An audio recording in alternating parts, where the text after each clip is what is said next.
مع حاجة مش منطقية. تبقى الزوجة هي اللي مزعلة جوزها وواخدة عياله وواخدة عفشه وواخدة ذهبها وواخدة كل حاجة وفي بيت والدها، وفي الآخر تيجي تقول لك إيه؟ ادفع لي نفقة وتدفع قضية نفقة.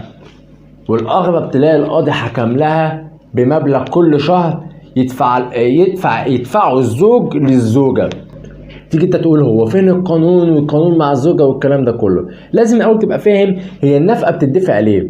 النفقة دي حضرتك مصاريف البيت اللي هو الاكل والشرب والكلام ده كله. من حق الزوجة ان هي تاخد نفقه، ما هي كده بتاخد الفلوس دي بس لما بتبقوا عايشين مع بعض. طب النهارده انتوا ما عشتوش مع بعض وانفصلتوا، هي بقى من حقها تاخد النفقه. بس عايز اقول لك ان النفقه دي في الاصل لما احنا بنرفعها لما يكون الزوج مش عايز يدفع نفقه لزوجته وزوجته تبقى تحت طوعه. لكن اللي بيحصل دلوقتي عكس كده، ومع ذلك هي الزوجة مش تحت طوع الزوج، ومع ذلك بتطالب بنفقة ويتحكم لها. طب احنا بقى عايزين نبين ونقول ان الزوجة مش تحت طاعة الزوج، نعمل ايه؟ الكلام ده بيحصل في قضية الزوجة بترفعها بناء على اجراء الزوج بيعمله. طب ايه بقى القصة دي؟ نركز بقى مع بعض.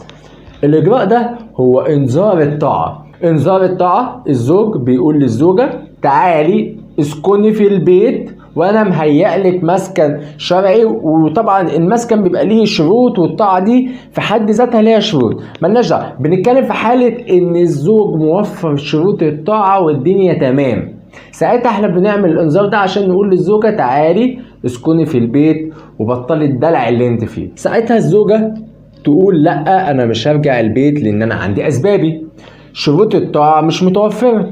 طيب هنا بينشأ نزاع، تقوم الزوجة بتعتمد على الانذار اللي الزوج عمله في خلال 30 يوم.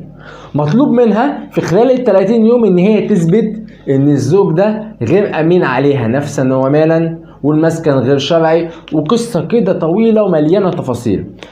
طيب ايه اللي بيحصل لو في حالة ان الزوج اثبت ان الزوجة ما عندهاش اسباب منطقية؟ ساعتها خلاص هي كده معترضة ومن حق ان انا ما ادفعش نفقة. الكلام ده سليم، بس للأسف ظهرت حاجة تانية بهدلت الكلام ده كله. ايه هي؟ حاجة كده صغيرة اسمها طلاق الاشتقاق.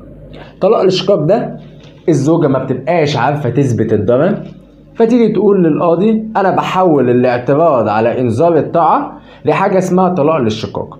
طبعا ساعتها هنا اللي بيحصل ايه؟ ان اللي بيحصل ان القاضي بقى بيشوف هنا في كذا فرضية.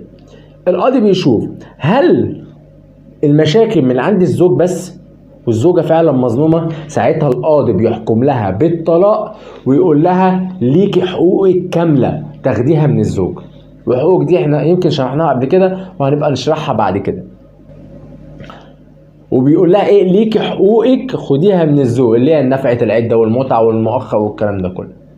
طيب لو القاضي عرف ان الغلط من عند الزوج ومن عند الزوجة، هنا الكلام بيختلف. هنا القاضي بيقول للزوجة هتطلقي وتاخدي نص حقوقك. يعني مثلا لو انت هتاخدي نفقة عدة ومتعة، طبعا نفقة عدة ومتعة دي بالمناسبة هما نفقتين، لو هتاخدي نفقة عدة ومتعة اكس، فانت في حالة ان الغلط من عندك والغلط من عند الزوج هتاخدي نص اكس، وساعتها هتاخدي نص حقوقك المالية. وهنا نبقى عارفين. طيب لو في حالة بقى ان الزوجين دول مسيحيين، بصراحة احنا كمسيحيين ما عندناش حاجة اسمها طلاق. الطلاق عندنا في حالتين، الا لعلة الزنا او في حالة تغيير ملة وطائفة. طيب لو مفيش الاجراءين دول بقى، يبقى خلاص كده هنمشي الاعتراض على انذار الطاعة عادي جدا. ولو الزوج كسب الاعتراض على انذار الطاعة، ساعتها بقى هنرفع دعوى نشوز، ويبقى قابلني لو مراتك خدت منك نفقة بعد دعوى النشوز.